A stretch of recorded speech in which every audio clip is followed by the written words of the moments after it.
Sa iba. Bayaning manggagawa, bayaning OFW. Bayaning manggagawa, bayaning OFW. Tampok ang madrama, makulay, at ang matagumpay na kasaysayan ng mga OFW.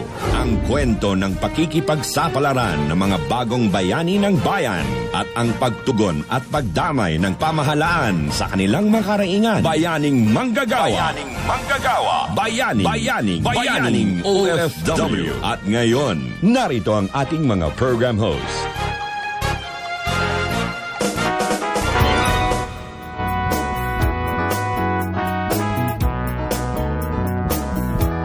It's now 5 minutes, makalipas po ang 3 in the afternoon. Magandang hapon po sa inyong lahat. Kumusta ho ang inyong Tuesday afternoon? It's still a hot Tuesday, pero malamig naman ho dito sa loob. We're comfortable, and if you're watching, more or less may idea kayo na live ang aming mga bisita dito po sa studio. Mga viewers namin via www.sunshinetvradio.com. Magandang hapon po sa inyo. At mga nakikinig din po sa atin sa DZR Sunshine Radio, magandang hapon din po sa inyong lahat. I'm Tony Cuevas, of course. Na-miss ko kayo for 2 episodes kasi nawala tayo for a while. I'd like to thank Ma'am Tina San Pedro for taking over habang wala tayo dito sa program. But this Tuesday, I'm back. Actually, nandito rin nga si Mami Chit. Kaya lang nandun siya sa kabilang gilid. Hopefully, maka-join ulit in the near future si Mami Chit dito sa ating program. But for the meantime, gusto lang namin i-announce na today is the last day of April. O anong connect nun, Tony Cuevas? Wala ho, araw ho ng sweldo. Kaya ko lang nabanggit yun. So, ibig sabihin, tomorrow is the first day of May. It's Labor Day. Sabi nga ni Presidente kanina, Goods Job Day ba yun? Tama ba yung pagkakaalala ko dun sa sinabi ng Pangulo? Anyway, since live nga ho yung aming mga bisita dito, kaya sisimulan na ho natin ang ating mga pagbati bago ko ho sila i-acknowledge. Actually, familiar name mula sa kumpanyang kilala ang mga bisita ko, pero hayaan yung surpresahin ko muna kayo ng konti, may suspense ng konti. Kaya simulan na ho natin ang atin hong bayaning manggagawa, bayaning OFW sa araw na ito ng Tuesday sa atin pong katas ng abroad. Ang kwento ho ng ating kababayang si Joseph na naghahangad daw po ng financial stability sa Qatar. So pakinggan po natin ang ating kababayang si Joseph Badilles sa ating katas ng abroad. Katas ng Abroad, kwento ng tagumpay ng mga Pilipinong nagtrabaho at nakipagsapalaran sa ibang bansa. Katas ng Abroad, Katas ng Abroad.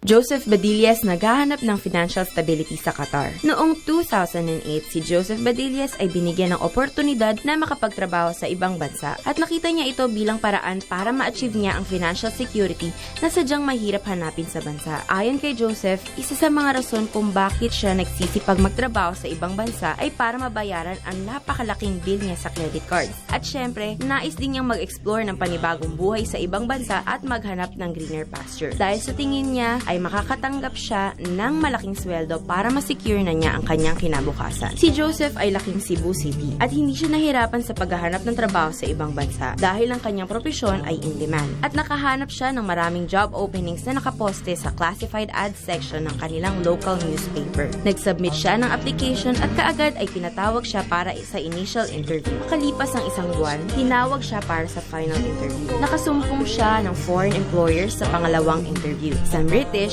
Irish at Finnish. Sa kabutihang palad, nagustuhan siya ng isang employer at nakatanggap siya kaagad ng employment offer. Agad naman siyang nag-process ng mga documents at nakaalis ng bansa. 2 buwan pagkatapos na matanggap ang kanyang job offer, dumating siya sa Doha, Qatar noong May 16, 2008. Nalaman ni Joseph na ang kanyang trabaho sa ibayong dagat ay challenging dahil papaumpisa pa lamang ang kumpanyang kanyang pinagtatrabahuhan kaya't kailangan niyang kumayod para lumago ang kumpanya. Maliban sa mga adjustments na kailangan kailangan niyang gawin sa foreign workplace, nanibago din siya sa klima ng Qatar.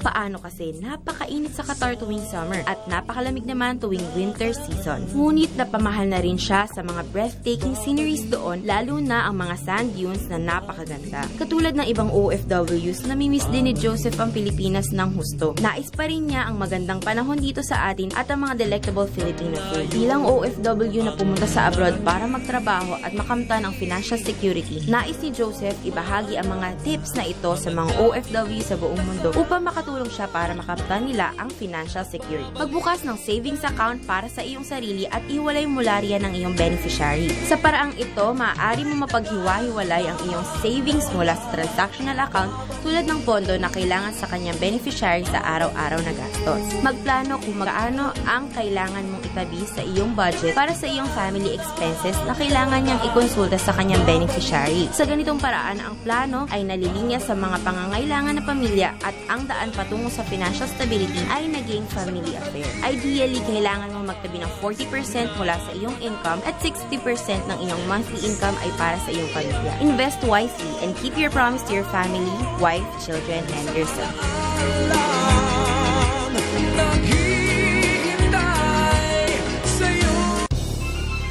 Katas ng Abroad, kwento ng tagumpay ng mga Pilipinong nagtrabaho at nakipagsapalaran sa ibang bansa. Katas ng Abroad, Katas ng Abroad.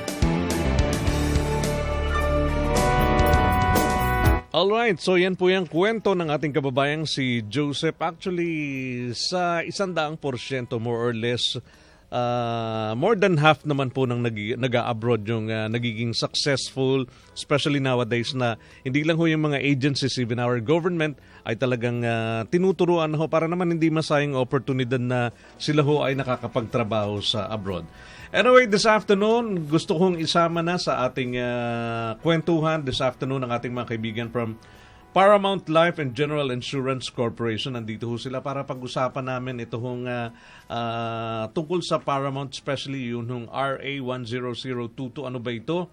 Anyway, sagutin ko na insurance coverage po ito para sa atin ho siguro, hindi lang para sa ilan. And pag-uusapan din ho namin maya-maya ng konti itong ER card product. Ano ba itong ER card? Parang emergency tama ba yan? Emergency room. Ayan. Anyway, yung iba pang detalye. So, i-welcome muna natin this afternoon dito sa ating program ang kanilang training officer, Mr. Marco Manawag is here from Paramount Life and General Insurance Corporation. Sir Marco, magandang hapon po sa inyo. Magandang hapon po sa inyo lahat at sa ating mga listeners po. Opo, tsaka po yung mga nanonood din sa atin via live streaming. With us also this afternoon is the marketing manager, Paramount pa rin ho, si Mr. James Ledesma. Sir James, magandang hapon po sa inyo. Magandang hapon din po sa inyo lahat. And of course, Ma'am Hermie Martin is also here. Magandang hapon po, Ma'am, sa inyo. Good afternoon to all. Ayan. Okay, mamaya ho pag-uusapan natin ang tungkol dito. Pero bago ho yan, hayaan nyo munang ako ho'y magbalita muna ng konti. Balita OFW.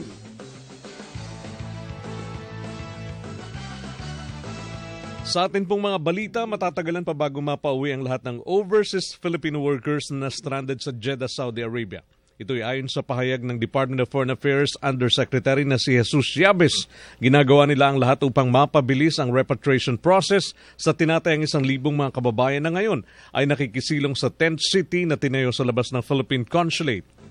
Inamin naman ng opisyal na bagamat tiyak na makakauwi ang mga ito ay posibleng matatagalan ng biyahe ng mga ilang OFWs, partikular na umano ang mga OFWs na tumakas sa kanilang amo at may mga kinakaharap na kaso dahil sa paglabag sa Saudi immigration laws. Pinag-iingat ng Philippine Embassy ang mga OFWs na nasa Estados Unidos sa pagpapadala ng balikbayan box sa kanilang mga kaanak dito sa Pilipinas. Ayon sa Embahada sa Washington, may 11 forwarding firms ang iniimbestigahan ngayon dahil sa ilang mga problema sa delivery ng mga ipinapadala. Nagbabala umano ang Embahada batay sa advisory ng Department of Trade and Industry habang iniimbestigahan ang ilang bagaheng hindi pa na-deliver. Ayon sa PSB, ang mga hindi pag-deliver ng mga balikbayan boxes sa takdang oras ay paglabag sa Administrative Order No. 6 ng ahensya. Kabilang sa mga iimbestigahan ang mga kumpanyang Phil Cargo Forwarder, AAA Cargo Express Incorporated, ABS-CBN Star Cargo, Ace Cargo, FRS Philippines, Service Incorporated, Pentagon Cargo Incorporated, Ren International, Star Express Forwarders, AeroSend Shipping Express at South Atlantic Cargo.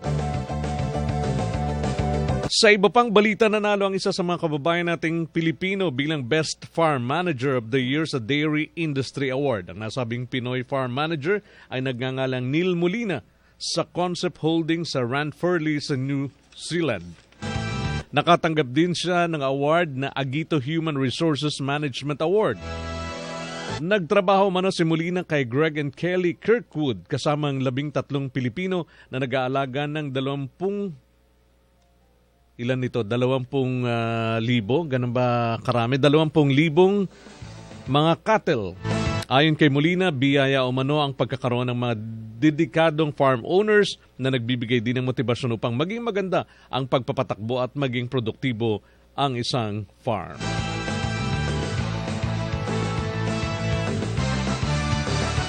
Pinoproseso na ang mga dokumento ng mga Pinoy overseas worker na nagkakampo sa Jeddah, Saudi Arabia. Sa kabila nito, hinihintay na lamang ngayon ang konsulahada ng Pilipinas ang magiging tugon ng Saudi government kaugnay ng pagpoproseso ng mga dokumento. Ayon kay Philippine Consulate General Oriel Garibay, sa Saudi Arabia naisumiti na nila ang mahigit sa 2,000 pangalan ng mga kababayan sa Ministry of Foreign Affairs ng Saudi government upang maiproseso na ang mga dokumento. Ayon pa sa Saudi government, ibinigay naman sa mga kinaukulang ahensya ang pangalan ng mga Pinoy para pag-aralan ang kanilang mga dokumento. So yan po ang ating mga balitang OFW. Marami pa ho tayong mga balita pero ilan lamang yan sa mga nais po naming i-share sa inyo na balita ngayong hapon. Qatar ang destinasyon ng maraming mga trabaho po na pinupuntirya ng ating mga kababayan. So pakinggan ho natin sa ating bansa at kultura kung ano ho ba ang meron dito ho sa bansang Qatar.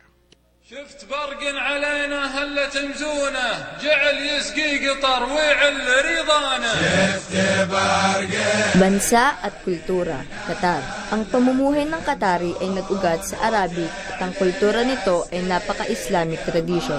Islam ang pinakadominanteng impluensya sa araw-araw na pamumuhay dito. Ang kultura tradition rito ay may kita sa kanilang kasuotan, pagkain at inumin. Ang sukat o land area ng bansang Qatar ay 11,437 km o 4,416 square miles. Ang wika o lingwahe ng Qatar ay Arabic o wikang Arabo. Ang kabisera ng bansang Qatar ay Doha. Ang pamahalaan ng Qatar ay absolute monarchy. Ang kanilang pananalapi ay riyal. Ang mga Qatari ay kilala sa pagiging bukas palad at pagiging palakaibigan. Ang kasuotan sa Qatar. Ang mga kalalakihang Qatari ay nagsusuot ng tobe, puting pantaas na nakaibabaw sa loose pants. Nagsusuot din sila ng loose headdress na tinatawag na gutra sa puti o pulang damit na may black rope na mas kilala sa tawag na agal. Ang mga kababaihang Qatari naman ay tinatakpan ng kanilang ulo ng itim na headdress na tinatawag na shaila at itim na mahabang dress na tinatawag na abayha. Ang ilan naman sa mga kababaihan ay nagtatakip ng kanilang mukha gamit ang black borga at ang tanging may iwan na walang takip ay ang kanilang mata. Para sa mga dayuhan o mga nagtatrabaho sa Qatar, hindi sila pinahihintulutan na suotin ang traditional na damit, ngunit mahigpit nilang ipinagbabawal ang magsuot ng mga revealing at liberated na kasuotan. Pagpapakita ito ng respeto para sa kanila. Mas lalo silang naghihigpit sa alituntunin na ito sa buwan ng Ramadan dahil mas malaking respeto ang hinihiling nila sa araw na ito. Hindi rin nila hinahayaan ng pagkain sa harap publiko tuwing Ramadan. Maliban na lamang sa mga bata, buntis, babaeng may buwan ng dalaw at sa mga may sakit. Ipinagbabawal din ang pagkain ng karne sa Qatar dahil ito ay nakasaad sa Islamic code na tinatawag na halal. Hindi mo ito may kita kahit saan dito. Higpit din nilang ipinagbabawal ang mga inuming nakalalasing, lalo na sa mga driver. Pagbabayad ng multa, pagkabilanggo, at pagkumpiska sa driver license ang maaaring maging parusa. Ang sining sa Qatar ay nagpapakita naman ng dinamikong sining. Ilan sa mga local at international na artists ay nag-e-exhibit ng kanilang mga artwork sa gallery. Buwana ng exhibit sa Qatar. Ang Al Marqiya ang ang pinakapopular na gallery rito. Marami ring mga sports sa Qatar. Karamihan rito ay nakabase sa Doha. At dahil sa dami ng magagandang pasilidad nila rito, marami na rin silang prestigious international sporting events na sila ang naging host. Katulad na lamang ng 2006 Asian Games. Kilala rin ng Qatar sa kanilang theatrical company na Doha Players. Ang ilan sa kanila ay mga amateurs at ilan sa kanila ay mga batikan na sa pag-arte sa loob ng 50 taong pagpapalabas nila ng mga English language plays. Ito si kapartner Crisel Soriano para sa Bansa at Kultura.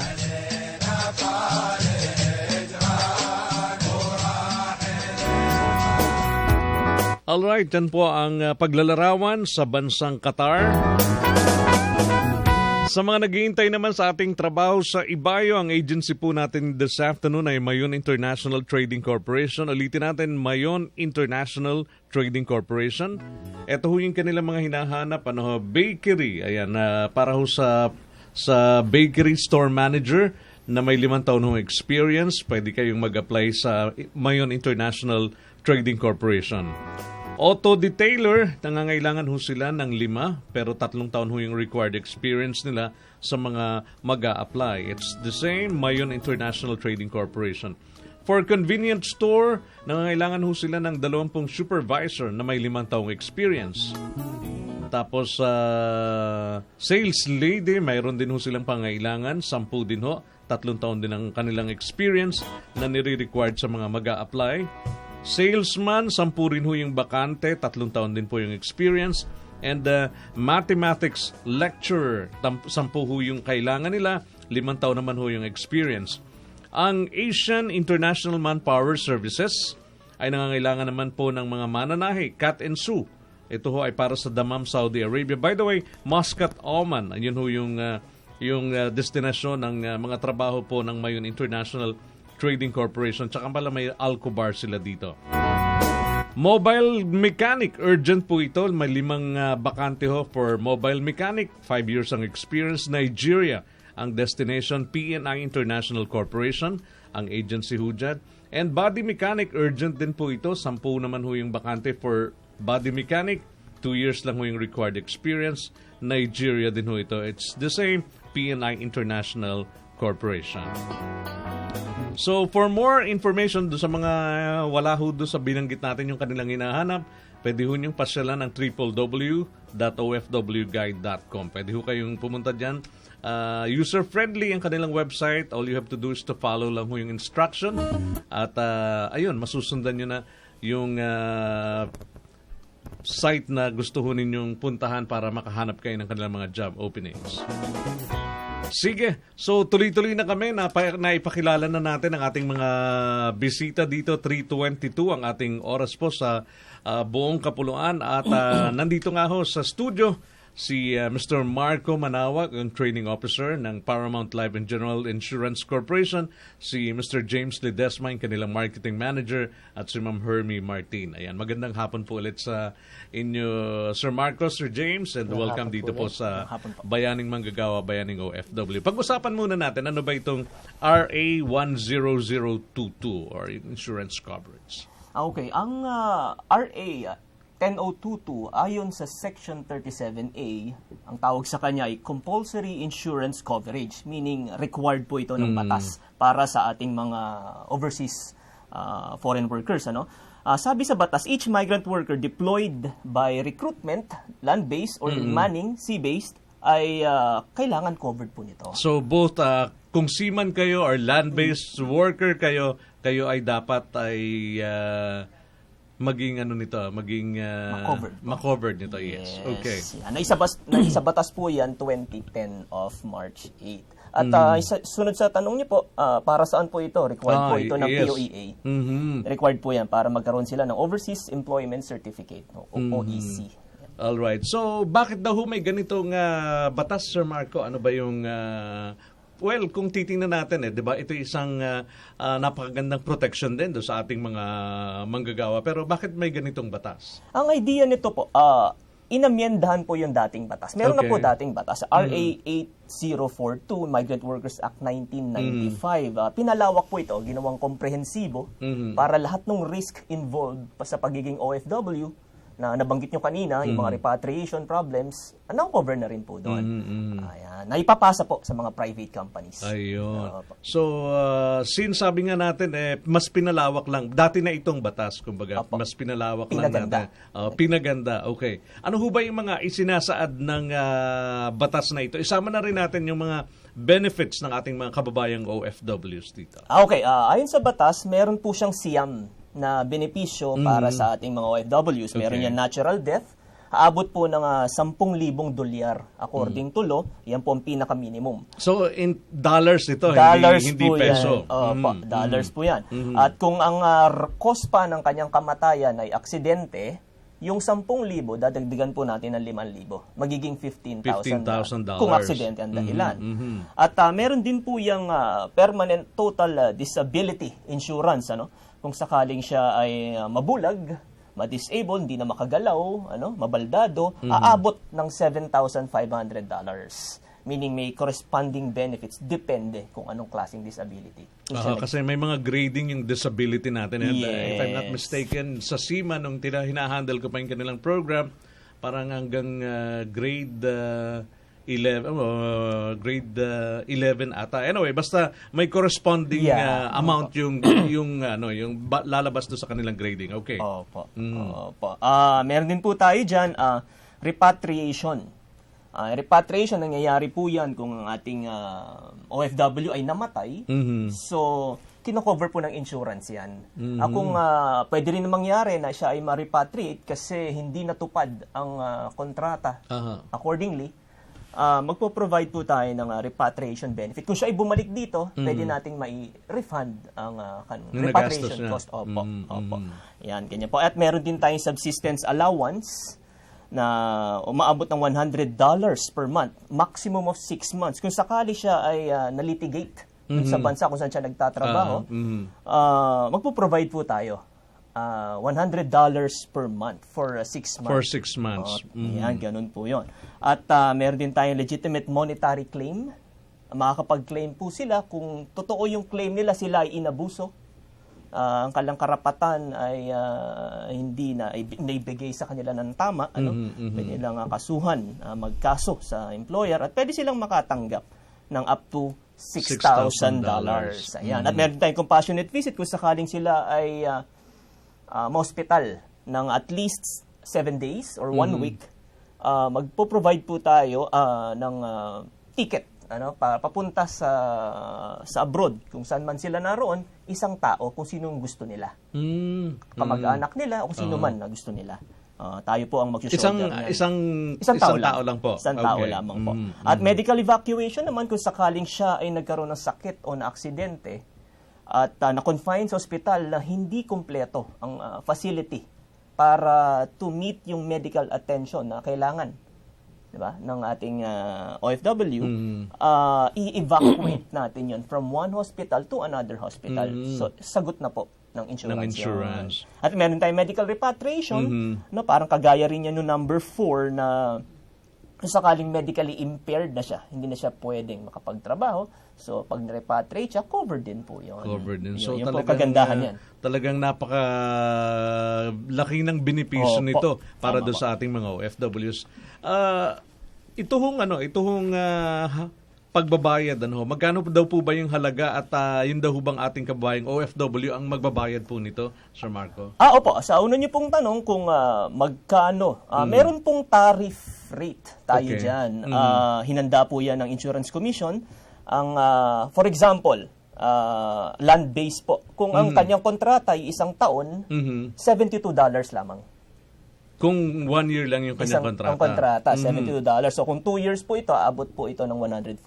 Okay. Pero kapag sea-based, iba po ang presyo niya. Nasa $100 kung 1 year ang kanyang kontrata at $200 naman kung 2 years. Bakit mas mahal po pag sea-based? Mas mataas ang risk po sa sea-based kasi po. Kala ko mas malaki ang sweldo nila compared sa mga land-based work. So, yung risk mas mataas yung risk of suffering accident ng mga seaman natin. Okay. So, yung proseso just in case gaano ho ba katagal yung pagpuproseso naman ng claims kung sakasakali, Sir Marco? Mabilis lamang po ito, no? Ayon sa batas, dapat mga 10 araw lang. 10 working days 10 lang working yun. days magmula na tanggapin namin ang lahat ng kaukulang dokumento. Kompleto, like for example, death certificate, police report, medical certificate, yung mga kailangan. So, kapag matanggap na po yun within 10 days, bayad po yan. So, ganun lang ho kabilis yung pagpuproseso ng claims. Yun nga lang, dapat kumpleto lahat ng mga necessary documents yeah. na magpapatunay halimbawa dun sa nangyari. Opo. Alright. So Marco, based dun sa inyong karanasan, meron na ba kayong binayaran po ng claims? Madalas po. Mula nung ito'y na isa batas, meron na po kami, up to now, to date po, ang aming claims na nabayaran, ang claims na binayaran namin ay umabot na po ng $1,475,000. So, in 41 pesos, abot po yan ng 60 million pesos sa mga ganyan. Sa OFW po. So, FW. Ito ay, to think na ito ay nag-start nito lamang 2010. Yes, March 8 of 2010. So, ganun ang kalaki yung nabayaran po naman. Okay. Tungkol po naman dito sa Paramount Life and General Insurance Corporation, para ho dun sa ating mga viewers, dun sa ating mga radio listeners, sa ating mga OFW or recruitment agencies, bakit po sila dapat na kumuha ng insurance? More or less, di ba, doon sa binanggit natin kanina, magtatanong ka ba kung bakit? But anyway, bakit kailangan ang Paramount ang piliin nila? Una po sa lahat, kami po sa Paramount, we are the leading insurance provider for OFW. In fact, we have the biggest market share. Around 70% or more of the market na capture po ng Paramount yan. Kung tatanungin niyo po kung paano nangyari po yun, kasi ang aming produkto, handa na po yan bago pa man maisabatas yung batas na itong RA 10022. Meron po kami yan. At ang aming lisensya ay composite sa insurance, meaning binigyan po kami ng insurance commission na inalaw po kami ng insurance commission to do business with life and non-life. Kasi ang insurance po ng Republic Act, it requires two insurance division, no? Life and non-life. So yun po ang dahilan. And then we are a 63-year-old insurance company. Medyo matagal na po tayo dito sa business. From there, malalaman natin na ito po ay magandang kumpanya. And then, we are greatly trusted by the Insurance Commission. Why? Because Insurance Commission allowed us to acquire 3 different life insurance companies in the past. So, in-acquire po namin ang Aegon Life, nung year 2002, yung Philippine operation po.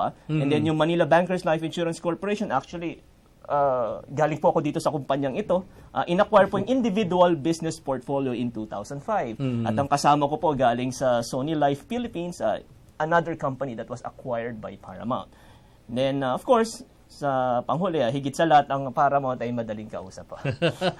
Madaling kausap ang Paramount. So, ito ay yung mga benepisyo na pwedeng pakinabangan ng ating mga manggagawang umaalis ng bansa, at ito rin yung patunay kung bakit kayo nagtagal ng ganito dito sa insurance business. Opo, actually ang commitment po ng aming kumpanya is to provide insurance coverage to all Filipino families everywhere. So ayun ang aming commitment. So para sa buong pamilya. Yeah, buong pamilya. Hindi lang para dun sa okay, siguro kompletohin natin bukod sa OFW insurance, para mas malaman pa ng ating mga kababayan, ano pa ba yung mga produkto ng Paramount Life and General Insurance Corporation? Marami po kaming produkto. Ang range ng aming product, halos lahat na po. Life, properties, liabilities, health, medical. At meron po kaming bagong produkto na ang tawag po namin dito ay ER card. ER card. At ang ER card naman po, i-discuss po sa atin to ni kasama ko si James Ledesma. Maya-mayaman ng konti ho ay ito naman ng ER card ang amin hong pag-uusapan, and dun sa ating mga kababayan, mamaya huwag kayong mag-alala kung may mga gusto pa ho kayong malaman. about Paramount, tatanungin ho natin kung saan pa ba sila pwedeng matawagan, yung kung may website ba sila na pwedeng puntahan. Anyway, magbe-break lang ho kami sandali. 34 na minuto na ho makalipas ang 3:00 ng hapon. Bayaning Manggagawa, Bayaning OFW. Sa Pilipinas, iisa lang ang bagong bukambibig, ang media network na nakakarating sa bawat sulok ng daigdig. SMNI, Sunshine Media Network International, where everything is possible. Sa darating na halalan, sa Mayo 13 ng taong ito, huwag kalilimutan, itama sa tapat. Itapat sa tama. Itapat ang boto sa tamang kandidato. Isang panawagan at panghalalang advokasya ng SMNI at Sunshine Radio. Ang pagboto ay hindi lamang karapatan kundi isa ring responsibilidad. Kaya't iboto lamang ang mga kandidatong responsable at tapat. Isang paalalang panghalalan mula sa Alternatibong Radyo, DZAR Sunshine Radio. Kapartner mo sa balita at serbisyo.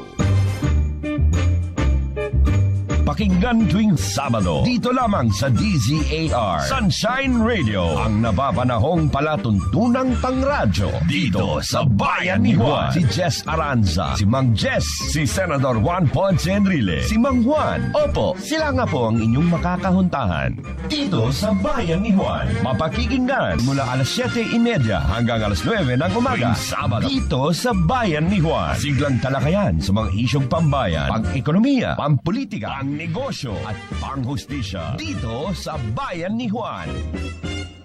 Naghahanap ka ba ng masusumbungan ng iyong problemang legal o taong makikinig sa iyong hinaing? Narito na ang magiging katugunan sa inyong mga kasong kinahaharap. Magbibigay sa inyo ng kaalaman sa mga terminong legal o kasagutan sa katanungan sa teknikalidad ng inyong kinahaharap na asunto. Sumangguni sa attorney ng bayan. Subaybayan ang mga kasong susolusyonan ng kilala at batikang tagapagtanggol ng bayan. Legally yours tranquil. Mga kasong nangangailangan ng kasagutan, isang guni sa Legally yours tranquil. Mga problemang legal na nangangailangan ng kaliwanagan. Lahat ng ito ay masasagot sa Legally Yours Tranquil tuwing araw ng Biyernes sa Kapartner Aksyon 1026. Para sa nais magpadala ng kanilang kwento tungkol sa mga buhay o kasong kinahaharap, maaari nyo itong ipadala sa kapartneraksyon1026@gmail.com. Dito lamang yan sa DZAR Sunshine Radio.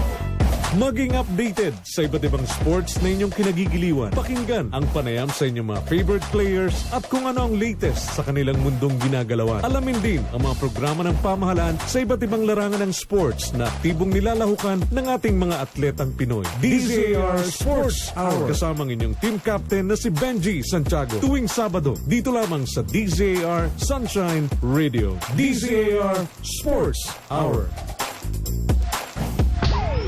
DZAR 1026 Sunshine Radio. Kapartner mo sa balita at serbisyo. Muli nating balikan, Bayaning Manggagawa, Bayaning OFW. Alright, tuloy-tuloy na ho kami dito sa ating edisyon ng ating Bayaning Manggagawa, Bayaning OFW, ngayon pong araw na ito ng Tuesday, na ipaliwanag na sa atin ni Sir Marco yung benepisyo ng pagiging kasapit. Compulsory ito, ulitin lang natin na Sir Marco, para sa hindi ibig sabihin na kung sino lang yung gusto. When we say compulsory, lahat ng mga OFWs natin ay dapat maging beneficiary nitong insurance na to. Opo, but tandaan po natin, para po ito sa mga agency hired. Kapag agency hired, yes. Yes, through agency. Ayan. So, ang magbabayad kasi talaga nito ay yung employer sa abroad para sa benepisyo ng mga pamilyang OFW. Ayan. Kaya kung kayo ay may kapamilya kayo na umalis na dumaan na proseso ng legal ng mga agency, correct. ay dapat sila ay covered Yes, nito. tama po. Ayan. At mamaya uulitin ulit natin yung mga benepisyo ng pagiging covered nito. Pero pag-usapan naman natin itong ER card. Ano nga ulit itong ER card? Ito huy kayo pala ang unang kayong unang nag-market nitong parang yung bang tawag, may Prepaid. yes. Prepaid, Okay. So, ang Paramount pala ang naunang mag-market nitong magandang produkto na ito na tinatawag nga ninyong ER card. Pakipaliwanag po, Sir James, para naman doon sa ating mga nakikinig itong ER card po na ito. Salamat, Sir Tony. Bale, pansin po natin na kadalasan sa buhay, kung kailangan mo na maihatid ang iyong mahal sa buhay o ang iyong kaibigan, kapamilya sa emergency room dahil nakarana sila ng aksidente or sakit, kung kailan mo siya itatakbo sa ospital, yun yung panahon na wala kang pera. At napapansin po ng Paramount ito, kaya kami po ay nag-isip ng isang napakagandang produkto na tinatawag nating ER card or Emergency Room Card. Nang sa gayon, kapag ang isang tao may hawak nito, hindi siya mangangamba. Pwede siyang pumunta kaagad sa ospital at gawin yung paggagamot na kailangan niya. At yan lang ang aaabot niya. Wala siyang kailangan dalang pera. Matutulungan siya sa ospital. So, ibig sabihin nito, Sir James, sagot ng ER card yung lahat ng gagastusin sa hospital. Tama po. Lahat po yan. Baka isipin po natin na yun lang pong treatment. Di po, no? Kung halimbawa, ang isang tao po, sabihin na lang natin tinakbo ng pamilya dahil siya nabalian. At kailangan siya merong gamot, casting, x-ray, tapos yung doctor's fees, anything po that has to do Even with... operation. Even operations. Basta ginawa yan sa emergency room dahil po doon sa emergency case na yun, sasagutin po yan itong prepaid card ng Paramount ER card. So ito ho ay isa rin sa mga benepisyo ng pagiging covered ng ating mga OFWs or separate ito. Kumbaga kahit hindi ka OFW ay pwede kang mag-avail nito. Tama po, maganda po yung nabanggit nyo. No? Hindi ka kailangan maging OFW. This is separate product na in fact yung mga OFW pong kaibigan natin sa abroad, kinakabahan sila ang mga pamilya nila dito, paano hindi sila covered? Pwede po nilang ibiling kanilang mga mahal sa buhay dito ng Paramount ER card sa ganun kung ano pong emergency, pero pong pinanghahawakan ng kanilang mahal sa buhay. Kasi totoo yun, Sir James, na marami tayong mga kababayan na masakit man sabihin na mamatay ng hindi man lang natingnan ng doktor dahil nga sa alam naman natin pag nagpa-hospital ka malaking halaga yung kailangan mo lalo na kung emergency. So at least kung meron sila nitong ER card na ito, yung pangamba nila na baka sa albularyo lang nila ituloy na nila sa ospital. Hanggang magkano po yung pwedeng ma-avail ng isang Paramount ER card holder, Sir James? Hanggang sa total amount po ng card na kanilang binili. Meron po kasi iba-ibang klase ng card dito. Meron pong isa na 5,000 pesos ang coverage ng kanila pong card. Yung isa naman po, 10,000 pesos yung coverage. At yung pangatlo po, 15,000 yung coverage. So, pwede nilang ma-avail yun up to that amount po. So, depende dun sa halaga ng card na kanilang bibilin. Bibilin. Opo, correct. So, paulit po ulit yung, yung mga halaga ng card? Tatlo po yan. Yung pinakamababa po, 5,000 pesos po yung coverage ng card. Yung pangalawa po, 10,000. At yung pangatlo, 15,000 po. 15,000. Okay. So halimbawa, ako po ay may 5,000 halaga ng aking Paramount card at itinakbo po ako ng aking family sa accredited hospital dahil sa isang emergency. Tapos ang nagastos ko sa akin hong treatment ay mas mababa dun sa halaga ng aking card. Sabihin na natin 3,000 lang. Kayang sagutin ito ng aking Paramount card, wala hong perang ilalabas, ganun po ba? No, wala po siyang ilalabas. Kahit pati yung doctor's fees, sagot po nung Paramount ER card na yan. Yan lang po isasubmit nila. Tatanggapin po yan ng accredited hospital na pinagamitan nila. wala na silang kailangan bayaran. Alright, so may mga accredited hospital. Yung ibig sabihin hindi sa kahit sang hospital. Kumbaga may mga accredited hospital po na dapat puntahan yung mga card holder natin. Correct. Ang good news po dyan, kami po in partnership with MedAsia na meron po siyang network of over 360 hospitals nationwide. Kahit ano pong region, meron po tayong hospital na mapupuntahan kasi accredited po tayo ng MedAsia. So, alamin lang nila yung mga hospitals na yun. Saan nila pwedeng malaman yung mga accredited hospitals po na yun, Sir James? Opo. Pag bumili po sila ng card, nakalaki po doon isang listahan na nandoon po lahat ng hospital na pwede nilang puntahan. Depende po sa region kung nasaan sila. Kaya madali pong tignan at silipin kung saan sila kailangan pumunta. Alright. So, halimbawa pong 5,000 ang Paramount ER card ko. Tapos 3,000 pesos lang ang nagamit doon sa treatment ko sa accredited hospital. Paano po yung may tirapan 2,000 Ano hong mangyayari doon? Okay. Bale, ito po kasing Paramount ER card, one-time use po siya na card. Kasi isusurrender po natin yung pambayad. Okay. So, sa madaling salita po, dahil sinorender niya, nagamit niya na po yung amount na kailangan niya para bayaran yung nangyaring emergency sa kanya. So, kung iisipin po ng taon, naku, may natira pang 2,000. Actually, nakatipid sila eh. Kasi alam niyo po ba, yung 5,000 pesos na card na binabanggit ko, ang halaga lang po nung kung bibili nila yun, 400 pesos lamang. So, sa madaling salita, nakatipid po sila dahil sa 400 na pinambili nila, 3,000 po yung na-avail nila sa card. So, once na sila ay na-admit o kumbaga na-emergency sila. Pag binigay nila yon, kung magkano man yung halaga nung one time lang nagagamitin yung card na yun. Tama po. Yan po. Ganun po siya. So, bibili na lang sila ulit? Ulit, opo. Pwede po yun. Kahit ilang beses sila ulit bumili. Up to a maximum of 3 cards that can be used per a given year na kakailanganin nila yun, pwede po. So, yearly to, Sir James? Opo, yung effectivity po ng isang card is good for 1 year upon activation.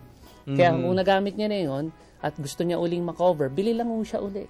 Tapos pa-activate niya lang uli. Another 1 year upon activation yung susunod niya. Alright. Kung hindi naman yung nagamit on that particular period, abay, diswerte nyo at hindi kayo nagkasakit, what is 4,000 o what is 400 or kahit pa 500 kung ikaw naman hindi ka naman hindi nangamba yung pamilya mo. Tama po. So hindi naman nasayang 'yun Sir James. Opo. Okay.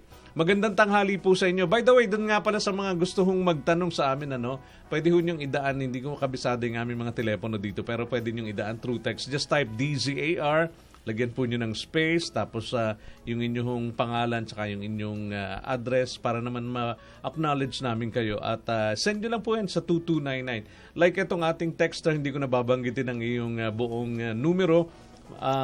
Magandang tanghali po sa inyo. Pasensya na po, maaari ko pang malaman kung ano-ano yung mga benepisyong makukuha sa inyo. Well, sige, bagamat nabanggit na ni Sir Marco, uulitin ulit namin para sa inyong mga hindi ho marahil ganap na narinig yung ating Sir Marco, paulit naman ho para dun sa benepisyo ng ating texter 5073, yung last 4 number ng kanyang cellphone. Okay, maraming pong salamat, sir. Ang coverage po natin sa Republic Act 10022 para sa ating mga manggagawang nasa abroad, number 1, meron tayong natural death. Abot po yan ng $10,000 sakaling mamamatay. Meron na accident death. Kung aksidente ang dahilan, dadagdagan po natin yan ng $5,000. At kung siya ay madi-disabled, aabot po siya ng 7,500. Kagaya nung na-mention ko kanina, meron po certain percentage lamang po kung sakali. For example, bigyan ko example para maunawaan po natin. Na halimbawa, ang reason ng kanyang disability, total and irrecoverable loss of use of sight. Kung isang mata lang po ang talagang hindi na ma-recover, hindi na makakita, 50% lang, 50% ng 7,500. So, ganun po yon. Pero kung dalawa na po yon ay 100%. Ayun po example at marami po yon, hindi natin didetalye ang lahat. Kung daliri lang, edi... meron din pong coverage para sa daliri. Pero kung daliri po, dapat at least 4 na daliri. Para mabigyan natin ng coverage, and that is 40% ng 7,500. Yan, ganun po. Okay. Pero pag sinama na po yung thumb, Naputol na, kasama na thumb at 4 Total fingers. na yun. 50% lamang po yun. 50% lang yan. 50% lamang po yun. Para maging 100% po yan, dapat dalawang kamay. Dalawang kamay Dalawang na paa. yan. Yan, ganun po Okay. yun. Para may value lahat ng mga ating mga limbs. Yan. Alright. Sige po, keep on texting, Mary. Sige, tinatanong kasi ni Mary ng Pasig City, yung mga branches. Sige, maya-maya ng konti. Sir James, ituloy lang natin yung ating binabanggit. Sige Kasi po. you mentioned na mayroong 3 card tayo, di ba? Opo. Na may iba-ibang mga halaga. I-differentiate natin. Ano naman yung pagkakaiba ng 3 cards na nabanggit natin kanina, Sir James? Ayan. Gumawa po tayo ng 3 version nun para po kahit na hindi natin kaya yung pinakamahal na version, meron pa rin tayong matatanggap na pang emergency room. Yung pong 5,000 pesos na coverage, 400 lang pong halaga nun. Pwede nyo pong gamitan up to 5,000 sa emergency room na coverage. At may kasama po siyang accidental death benefit worth 10,000 pesos. Kaya po, halimbawa, ang case po ng isang kababayan natin, tinakbo dahil po siya na aksidente at sa kasamaang palad, pagdating po sa emergency room, habang tinitreat siya, may nangyari na, hindi na siya nabuhay. Ano? Meron pa rin po makiklaim yung family na up to 10,000 pesos accidental death. Yung pa lang po yung pinakamura nating card. That's 5,000. Opo. Okay. Yung 10,000 pesos po nating card is only worth 700 pesos. Ang kasama po niyan, maliban sa 10,000 emergency room coverage, meron din po siyang 10,000 accidental death, tulad po ng kanina, pero meron po siyang kasama pang 10,000 pesos na burial assistance kung natural case. Kasi di naman po lahat ng tinatakbo sa emergency room dahil sa aksidente.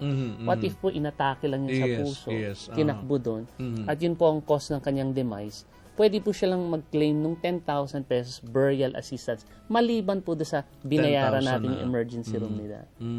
At yung pangatlo po natin, yung 15,000 pesos na card, yun po yung pinakamaganda.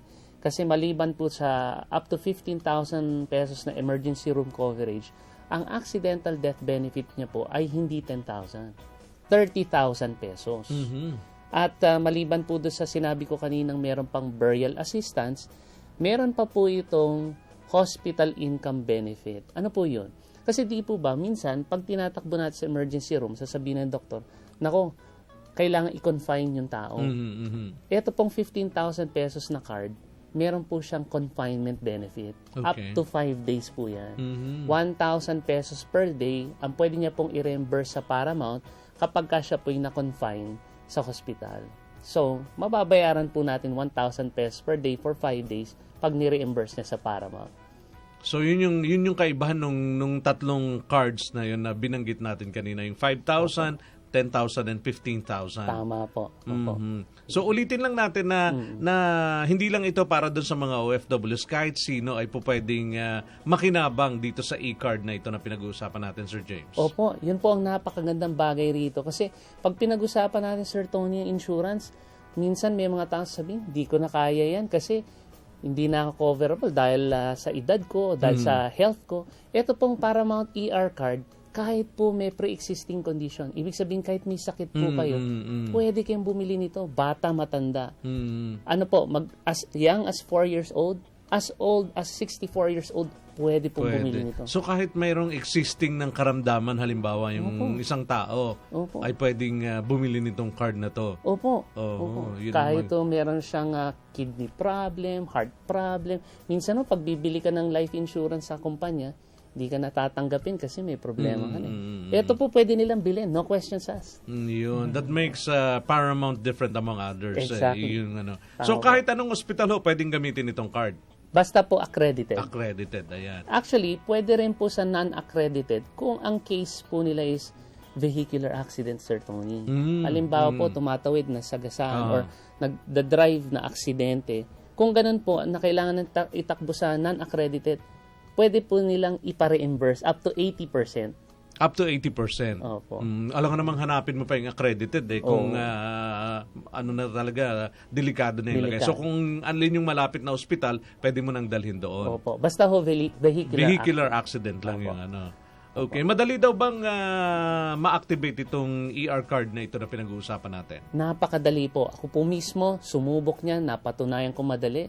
nung ako'y bumili ng aking card, ni-scratch ko lang po yung likod para makita ko yung PIN number. Tinawagan ko po yung hotline. Tinanong lang po pangalan ko, edad ko, anong trabaho ko, pangalan ng misis ko, pangalan ng mother ko, saan ang aking address. Okay na. Sabi lang po sa akin, mag-antay ka lang ng 72 hours. Ma-activate yan after 72 hours. Anytime after that, pwede mo nang gamitin for 1 year. So, tatawagan ka, babalikan ka ng tawag para ipaalam sa'yo na your card is now activated, parang ganon. Hindi na po kailangan kasi automatic na po yun. On the, after 72 hours, activated na po agad yan. Sa mga magtatanong naman, paano naman daw ito magagamit sa ospital? Ipipresenta rin lang, paano ito? Opo, ganun lang po siya kadali. Pag ako'y tinakbo sa accredited hospital at tapos na po yung treatment sa akin at na-determine na okay na ako, doon na po yung bayaran, di po ba? Aabot lang po ng aking family member kung kaya kong ako. Abot ko lang po yung card ko sa bayaran, sabihin ko, eto po yung card ko, MedAsia. Tapos submit ko lang po yun, tatawagan lang po nila yung MedAsia to confirm na ako yun. Basta meron akong dalang ID ko to confirm na ako ngayong tao na may-ari nun. Ganun lang po kadali ang proseso. Ilan daw pong card yung pwedeng magamit? So, kunyari po marami akong binili. Pinamili po akong 5 pirasong card para sa akin. Isa-isa lang po ang pag-activate nun. Kaya kung na-emergency po ako, isa lang ang pwedeng gamitin. Tapos yun ang pambayad ko. Tapos after that, tag ako uli para i-activate yung isa ko. Yung isa naman. One at a time. One at a time. So, pwede silang, the more cards na meron sila, okay lang yun. Pero ang paggamit nun, isa-isa lang. Once per emergency, po. Tama. Okay. So, paano raw ho makikinabang ang ating mga kababayan na nasa abroad? Kagaya po ng nabanggit ko kanina, iniisip po natin, minsan nangangamba tayo pag malayo tayo sa ating pamilya. Paano kaya sila? Ako lang yung covered ng OFW protection. Paano po yung aking mahal sa buhay na naiwan dito? Padala nyo lang po ng pera pambili ng Paramount ER card dito. Andito po yung ating napakaganda at masipag na branch manager, si Miss Hermie Martin, na handa pong tumanggap ng inyong tawag at para bigyan kayo nitong Paramount ER card. Patawagin nyo lang po sila kay Miss Hermie Martin sa 697-5295. 697-5295. Yan po ang landline niya or yung cell number pong 0927-934-1904. At i-text nyo lang po siya at tutulungan niya po kayong makakuha nitong Paramount ER card. Alright, balikan natin itong ating mga hanging dito from our viewers and listeners. Saan po yung mga branches ng Paramount Insurance? Tinatanong ng ating texter na si Mary na taga-Pasig. In fact, marami po tayong branches. Meron po tayong 25 non-life branches nationwide at meron naman tayong 60 life branches nationwide. Napakarami po niyan. Kung tatanungin niyo po, isahin natin, napakahaba po niyan. Sa key cities na lamang po dito sa Metro Manila, siyempre meron tayo sa Makati, meron tayo sa Alabang, meron tayo sa Binondo, ganyan. Pag bababa naman tayo, meron po tayo sa mga Laguna, Calamba. Sa kanila sa Pasig, meron ba? Sa Pasig, anong malapit sa Pasig? Ang pinakamalapit na, meron tayo sa Quezon City. Quezon City. May non-life office po tayo doon. Yan. So, Mary QC, anyway, malapit lang naman yun. Si Vicky na taga-Tagig, ano ang kaibahan nito sa ibang insurance? Sir James, anong kaibahan nitong ating mga binanggit na ito sa, well, yun na nga, madaling kausap. Sabi ni Sir Marco, maliban sa madaling kausap, ano pa yung kaibahan nito sa ibang insurance? Kasi po itong Paramount ER card po, maganda rito, meron po kayong pagpipilian 3 variants. Hindi po katulad ng iba na existing ngayon na iisa lang po yung variant nila at medyo pricey. So, paano po kung yung ating mga kababayan na hindi pa kayang maabot yun, kawawa naman kung hindi sila makabili, magkaka-emergency na pala sila in the near future. Ang kagandahan po dito sa Paramount, 3 po yung variant natin. As low as 400 pesos makakabili po kayo ng 5,000 coverage. Kami lang po ang mayroon yan. Yun. So, yung 5,000 na halaga ng card, bibilhin nila yan ng 400 pesos. Opo. Okay. Yung 10,000 is 750? 700. 700. Nako. Tinubuan ko rin ng 50, Ma'am Hermie. Typing. And yung 15,000 natin ay magkano, Sir James? 1,200 lang po. 1,200. At ang dami hong mga kaakibat na binipisyo doon sa mga kung alin, actually doon sa tatlo, alin man ang piliin nila doon merong dagdag na benepisyo yung holder, di ba? Tama po. Okay, si Jay ng Cabanatuan. Jay, magandang hapon. Mayroon din bang branches sa ibang bansa? Local po tayo. Local. Domestic po tayo. So, dito po ang ating mga branches. Jay, dito daw. Dito lang, dito sa Pilipinas lang. Wala sa ibang bansa. Pero yung sinabi nga ni Sir James, kung OFW kayo at nag-aalala kayo dun sa inyong naiwan dito, ibilin nyo na lang. Huwag na lang kayo magpawala ng card para dun sa wala namang designated. Ito ay para sa anak. Kung sino man yung mga ilangan dun sa pamilya ay, ganun po ba? Maganda pong tanong yan. Kasi ito pong card, pag binili nyo prepaid card, para lang po kayong bumili rin ng mga prepaid card na pang cellphone, di po ba? Once na inactivate nyo po, yun, dedicated na yun doon sa taong yun. So, halimbawa po, may card ako, niregaluhan ko si Marco. So, pwede ho yun, no? Pero once gamitin na ni Marco yun, itawag niya na at i-register niya sa pangalan niya. Siya na yung may-ari nun. Okay. Kaya, tama po kayo, pwede hong ipamili ng OFW yung kababayan natin, maraming cards. Tapos sabihin niya sa misis niya, sige, bigyan mo yung mga kamag-anak natin yan. Pwede pong panregalo yan. Napakaganda pong bagay. Ayun. So, ito yung isa sa mga, kumbaga, dapat napapalaganap natin itong binipisyong ito na ipinagkakalob nga ng Paramount. Kasi may notion sila sa insurance, Sir Marco. I'm sure you are aware. Yung iba ayaw nung ang lakas-lakas ko pa. Kasi parang ang kanilang Ma'am Hermie, siguro kayo din ay nakaka-encounter before na parang hindi, malakas pa naman ako. Parang akala nila pagka kumuha ka ng insurance, hindi po, iba na ho ngayon ang benepisyo na pwede niyong pakinabangan kung kayo ho ay mako-cover ng insurance, Sir Marco, Sir James and Ma'am Hermie, di ho ba? Tama po. Kaya doon sa atin hong mga kababayan, napakadali lang ho na pakinabangan po ito. So, bago tayo magtapos, saan ho ba kayo pwedeng matawagan? Baka, I'm sure kulang yung ating sandali para ipaalam natin sa kanila yung benepisyo na pwede nilang pakinabangan. So, to know more about the product at yung benepisyo, saan ho ba pwedeng tawagan kayo? Okay. 3 bagay lang po, no? Una po, meron po kaming Facebook profile. So, puntahan nyo lang po kami, type nyo lang po Paramount Life in General, makikita nyo po kami ron. Pangalawa po, meron po kaming website, Paramount, tignan nyo lang po ang paramount.com.ph. Or pangatlong pinakamaganda po, pag may kaharap kayong kausap, ang napakaganda po at masipang namin na branch manager, si Miss Hermie Martin. Tawagan nyo lang po siya sa 0927-934-1904 o kaya sa kanya pong landline 697-5295. Okay. So, 697-5295. Ito yung landline mo, Ma'am Hermie, or yung mobile number naman ay 0927-934-1904. Okay. So, sige po, baka mayroon pa kayong mga nais na ipaabot bago tayo makautang tayo ng ilang mga sandali doon sa susunod bago ho tayo tuloy ang magtapos. Sir Marco, baka may mga gusto ka pang sabihin before we totally wind up this afternoon. Gusto ko lang po sana i-encourage ang bawat mga Filipino, kahit kayo po ay OFW o hindi, na hanggat meron po tayong panahon, may pagkakataon, may resources tayo to buy an insurance, do it now. Kasi ang insurance po, yung binabayad po nating premium, hindi po yan dagdag na obligasyon.